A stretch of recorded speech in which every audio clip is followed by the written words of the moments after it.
Olá, meu povo bruto sertanejo. Sejam todos muito bem-vindos a mais um Encontro dos Brutos, a sua revista eletrônica.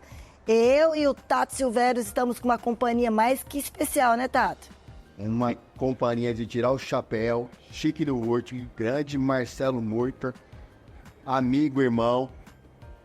Tirando o boné, hein? Tirar o boné. Gostei da marca do boné. Essa marca aqui Essa marca é das melhores que tem. chique do último. Programa. Olha o marqueteiro também. Vamos fazer até um teste aqui. Vamos pegar Camiseta também, ó. Será que patrocina? Assim? Essa camiseta patrocina esse aqui. É. Esse aqui é o patrocinado. o Boteco dos Brutos. Boteco dos Brutos, com certeza. E agora a gente vai vir com novidade boa no Boteco dos Brutos, hein? Boteco dos Brutos, Marcelo Murta, junto e misturado, né? Direção, Marcelo Murta. Agora o trem vai ficar chique do último. Segura. Mas a gente tá aqui, gente. Hoje é um programa útil, né? Todos são, mas esse é que vai somar na vida da gente, que vai... Bom, eu não vou saber falar muito bem, porque eu preciso dele, do que ele vai falar agora para mim falar super legal com vocês. Conta aí, Marcelo, como que é esse projeto que tá lançando agora, que vai ajudar muitos apresentadores, empresários, né? Eventos. Passa aí pra gente, você que tá querendo organizar, apresentar um programa, fazer um podcast, várias coisas, o Marcelo vai somar muito nesse requisito. Então, eu na realidade vim pensando nesses anos de criar um curso de oratória. Porque eu sou extremamente tímido, apesar de estar aqui com vocês, eu sou o cara mais tímido do mundo. E quando eu morei lá 25 anos em São Paulo, tive agência lá, a primeira vez que eu fui solicitado para dar uma palestra foi num simpósio muito legal de promoções e eventos e publicidade. Só tinha fera lá, o único novato lá era eu. E a hora que eu subi lá no Hotel Meliá, no palco, eu vi 1000 pessoas, eu fiquei gago e saía, não falava. Então eu passei a maior vergonha, mas aí a hora que fui que nem um louco, falando sem parar, né? E aí eu falei, cara, essa coisa da oratória, principalmente para pessoas tímidas, né, que nem eu sou até hoje, eu engano bem, eu sou marqueteiro. Aí comecei a pesquisar e no fim dei mais de 100 palestras nas principais universidades aqui do Brasil, na GV do Rio de Janeiro, na ESPN São Paulo, que eu queria ter estudado lá, inclusive, né? Enfim, Barão de Mauá, até aqui próprio em Rio Preto, na Unip, né? Unip, dei palestra aqui. Então eu comecei a perceber que às vezes a pessoa tem um tremendo conteúdo, tem um tremendo potencial profissional ou pessoal, mas quem aparece não é ela, porque ela não... Quer um exemplo? Apple. Quando eu falo Apple, vocês pensam em quem? Steve Jobs. Steve Jobs, porque ele era um tremendo marqueteiro, mas o Steve que criou tudo era o outro Steve, era o sócio. Era um gigante, só que ele era tímido, era um gênio, o cara que mexia com programação não tem igual, né? Tanto que o Steve Jobs saiu da empresa, né, da própria empresa que ele criou, e passou um tempo, esse Steve trouxe ele de volta. O sócio dele, que era o cara que fazia toda a inteligência de tudo que a Apple lançou, Macintosh, celular, etc. Então, por quê? O Steve tinha o dom da comunicação e da oratória. Steve Jobs, o sócio dele, não tinha, porque o negócio dele era extremamente técnico. Então, você vê a importância da oratória até na vida pessoal. Quando você foi paquerar a alma, você teve que soltar o verbo, né? Qualquer um de nós aqui, a gente tem que convencer. Quando você trabalha numa empresa, por exemplo aqui, você tem que vender uma camiseta ou um boné, você tem que conversar e tentar passar do produto que você está vendendo. Precisa muito da oratória. E comecei a sentir que nessa geração nova, que é vulgada na internet, o ruído das redes sociais, as pessoas estão ficando meio imbecilizadas no ruído. Então elas não ouvem mais, não leem mais, não assistem mais. É uma coisa assim, é um negócio muito acelerado, né? Então, para isso, eu falei assim, então eu vou pegar no jovem. E criei um curso de oratória para jovens. Eu fui testar o ensino fundamental numa escola pública, porque eu queria, falei, tem que pegar a base, né? Ou numa escola privada, às vezes tem muito mais condições. Não, fui numa escola pública em Barretos e foi muito legal. foi muito legal o retorno. É uma pessoa de 65 anos falando com um jovem de 11, 12, 13 até 14 anos. Quem tem dificuldade presta atenção, né? Não presta. E pior ainda, o tema que a diretora falou, você tá querendo me ferrar, né? A diretora, que é minha amiga, falou, não, o tema é como aprender a ler e dentro da biblioteca. Falei, caramba, dentro de uma biblioteca, segurar um jovem que gosta de funk, TikTok o dia inteiro, né? Mas o que eu fiz? Eu entrei no universo deles. Toda a minha palestra foi em cima de vídeos do TikTok, rap, funk e principalmente videogame. Porque por trás do videogame, qualquer videogame, tem uma história fantástica. Você pega o Fortnite, por exemplo, a história da Guerra do Vietnã. Você vai pegando o League of Legends, a mesma coisa. Então, assim, tem muita história. Você perguntava pro menino, ele não percebe que tem história, geografia, Sim. tem um monte de coisas dentro do videogame. E apesar que muitas pessoas criticam os jogos, o videogame hoje é o maior esporte do mundo, o e-games. A indústria do cinema de Hollywood, a indústria da música mundial dá 60% da indústria do videogame. Porque cada lançamento de jogo, seja de qualquer empresa aí, é 100 milhões de cópias, na largada, né? Então hoje tem torneios, por exemplo, o Brasil tem o Flamengo, que montou uma equipe de game, disputando o campeonato lá fora. Os craques nisso são Coreia, Japão e Brasil. Tem muito menino que está estudando fora, faixa aí de 16 a 20, 22 anos, que é craque nesse assunto, né? E o game é um negócio maluco, você não vê propaganda em lugar nenhum, porque está dentro da imersão do computador, né? Você tem hoje, por exemplo, a Liga Americana, as universidades americanas, elas dão bolsa para os craques lá, do basquete, beisebol, futebol americano. Estão dando bolsa agora para quem é praticante de games. Então é a maior indústria do mundo. A gente precisa conhecer um pouco isso, né? Que é difícil, né? Para nós que somos mais presenciais, precisa entrar e entender o que se passa. Tem comentarista, é um show. As finais do League of Legends é um negócio maluco. Teve uma final aqui antes da pandemia, no Allianz Parque, em São Paulo, vendeu 65 mil ingressos em 1h30 para assistir a final do campeonato. Então é um negócio que a gente não está no jornal, não está na revista, não está nas emissoras de TV aberta. Mas a maior indústria do mundo é o videogame. Tanto que a indústria do cinema, os atores, eles estão imigrando para ser personagens, avatares de jogos. Os maiores atores de Hollywood, sei lá, Julia Roberts, qualquer grande ator aí, estão imigrando para esse mercado. Foi um mercado muito louco, né? Que a gente não vê e envolve muito dinheiro.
Localizado em Cedral, interior de São Paulo e integrante da grande metropolitana de São José do Rio Preto, o Shopping Moda Brasil vem conquistando seu espaço de destaque no mercado da moda. Oferecendo produtos de diversos segmentos, entre eles moda casual ao elegante, plus size, moda fitness e praia, infanto-juvenil, jeans, masculina e acessórios. Vem pro Moda Brasil, faça você também parte deste sucesso.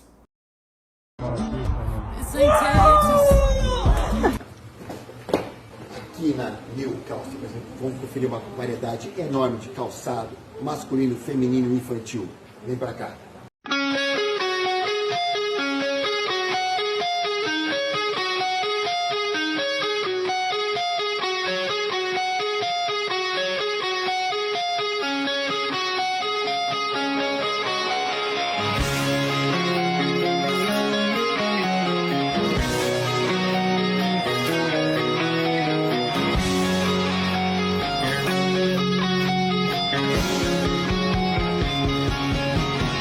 Você está em busca de uma equipe especializada em produção de conteúdo e marketing digital?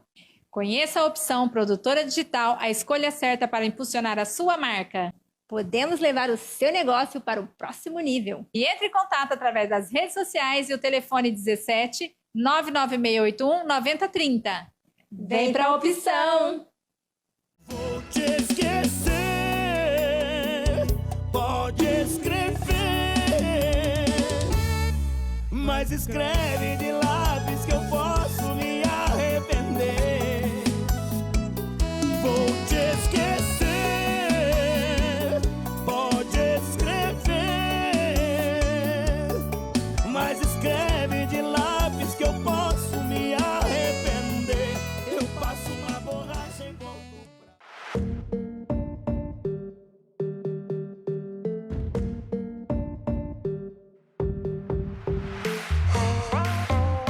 Então eu peguei tudo isso para falar com aquela molecada lá de 12, 13 anos. Eu tive que fazer um mergulho nisso e fazer dinâmicas. Pegar atenção. Para aprender atenção. E aí como que eu liguei a questão do videogame com o livro que estava ali atrás? Foi até gozado. Vocês gostam de ler? Quem gosta de ler, levanta a mão. Levantou um. Eu falei, parabéns, você é o único. Eu falei assim, já que vocês não gostam de ler, eu quero fazer uma sacanagem. Vocês vão aqui na biblioteca escolher o livro. Por exemplo, você vai escolher o livro, você está sentado lá dele. O livro mais chato e mais sacana que você puder, você vai dar para ele ler. E ele vice-versa, né? Aí virou uma zona, eu já tinha combinado com a diretora, virou uma zona na classe. Bagunça, tira sal e tal. Aí a hora que deu o ponto, né, parou. Falei, tá bom, o que você escolheu? Escolheu um livro lá, chato pra caramba, que deu pra ele. E você, bicho? Troca. Agora vocês vão ter que ler. Não deseja Aí, judiou. outro. O que você não quer pra você. Já é um pensamento antigo, mas que vale, não é? Troca, eram os dois. Uma porcaria, então a porcaria que você deu pra ele voltou pra ti. Aí a molecada riu pra caramba, falou, vocês só leiam atrás o que tá escrito aí do livro e no final vocês vão colocar uma frase pra mim. Não, num papelzinho, você coloca ali em cima da mesa. E aí veio frases maravilhosas. O cara nem leu o livro. Mas por quê? Uma dinâmica que eu instiguei na linguagem deles. Depois eu fiz esse mesmo curso para adolescentes, em 2 escolas públicas também. Aí eu já tive que aumentar um pouco o patamar, sair do videogame e ir lá pela dança, pelo que eles gostam. E foi a mesma coisa, tá? E sempre nessas experiências, fui ver uma pesquisa aí que tem os 2 maiores medos do ser humano. Isso já é conhecido há muito tempo. Primeiro, medo da morte. Segundo, medo de falar em público. É o segundo maior medo da humanidade. Então, lá nessa ação, nessa sessão lá com os meninos adolescentes, eu instiguei muito eles a falarem, você entendeu? Às vezes eu ficava mudo para ver o barulho, né? Falei, qual que é o tema, mãe, que você está falando? Não, eu estava falando que ela, não sei o que, eu entrava no tema deles e ia conversar no tema delas. A gente estava discutindo, São Paulo perdeu hoje, tem um monte de gás. Por que você está chamando os caras de viado? Os caras são jogadores de futebol. E aí entrava no tema e comecei a fazer aquela salada ali com eles. E no final, o que aconteceu? Uma das dinâmicas foi, eu tinha escrito no papel normal, em folha de sulfite, medo da morte, medo de ficar pobre, medo de ser rejeitado pela turma, medo de ser rejeitado, medo de ser rico, tem gente que tem medo de ser rico, medo de ser pobre, miserável, medo de passar fome, um monte de medo. Né? Misturei e cada um pegava, falou, não pode escolher não, pega. Agora vê se esse é até o medo, né? Ah, isso aqui não é não, então troca com quem trocaram. Esse foi o início da dinâmica. No final, eu fiz ao contrário. Pedi para eles levantarem todos, sentei na última cadeira e eles ficaram no palco. Falei, vocês têm alguma diferença aqui? querer a opinião de cada um. Não tem. Porque aquela pessoa que está no palco, ela tem um conhecimento que vai te dando. E eles me deram vários insights para o meu conhecimento, né? E aí estava todo mundo com um papel, falei assim, vocês têm esse medo ainda? Falou, não, então rasga. Rasga e joga para cima que nós vamos fazer um carnaval. Vai fazer uma música de carnaval com confete. Então é dinâmicas que você faz para entrar no mindset da pessoa. Então cada público, né? Cada público, seja jovem, seja mulher, seja de qualquer gênero, raça e cor, tem que usar a linguagem, né? Já fiz palestra, por exemplo, para negros, né?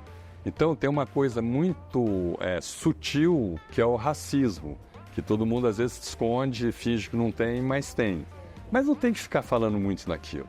Eu acho que a competência não tem gênero, não tem sexo, sabe? Você pode ter um cara que é homossexual que é muito bom, um negro que é muito bom, um branco que é muito bom, os três com isso também. Não tem, assim, por exemplo, eu sou contra totalmente esse negócio de cota.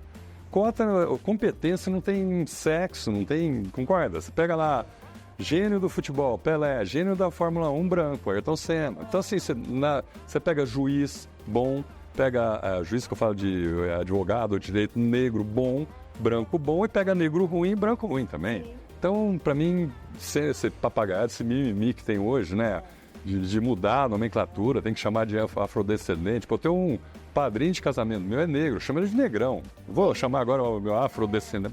Vai estudar, né, meu amigo? Pelo amor de Deus. É muita frescura. Frescura. Frescura para um assunto, vitimismo desnecessário. Aí eu acho que é racismo. A hora que você vê na televisão a maior emissora do país forçando o beijo de homossexual, os caras não beijam, é normal? Então pra que forçar? Olha, amanhã vai aparecer o beijo do ator tal. Cara, e todo mundo ficou olhando aquela imbecilidade. Pra mim isso é coisa de idiota. Pra naturalizar. A pessoa não beija. E você pegar lá na Grécia antiga, você pegar lá na época dos faraós, a homossexualidade era uma coisa natural. Eles se beijavam, se amavam, mas não tinha essa conotação sexual. Era uma coisa normal, falando de antes de Cristo, né? Então, assim, essa coisa do mimimi e dos viés são muito imbecis. Então, o curso, a mentoria traz isso. Na realidade, são 10 sessões de 1 hora que a gente pode fazer presencial 4, 3, pode mexer do jeito que quiser. E o que eu peguei para fazer a analogia? O cinema. O cinema não é o rodeio, minha paixão é o cinema. Depois é o rodeio. E a gente achando que é o rodeio. Todos os dias. Assisto filme todos os dias, qualquer tipo de filme.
Cansado de sofrer tentando cortar alimentos? Vem pra Duli, a gente tem uma variedade de facas para todos os tipos de necessidade. De facas de chefe a faca de legumes, nossos kits oferecem tudo o que você precisa para dominar a arte da culinária. Até mesmo a sua sogra vai ficar impressionada com seus novos dotes culinários.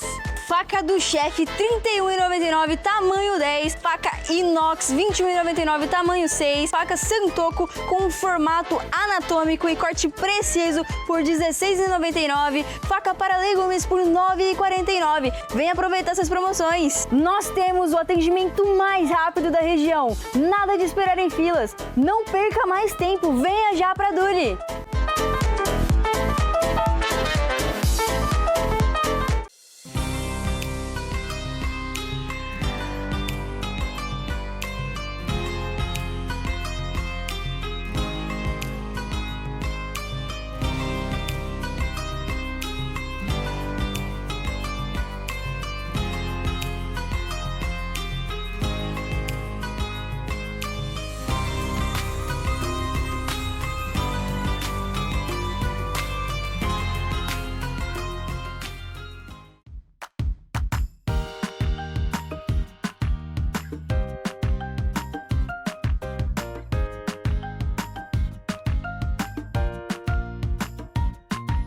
E a analogia para todos esses insights, essa coisa organizacional da mente, eu usei cinema porque é uma linguagem universal.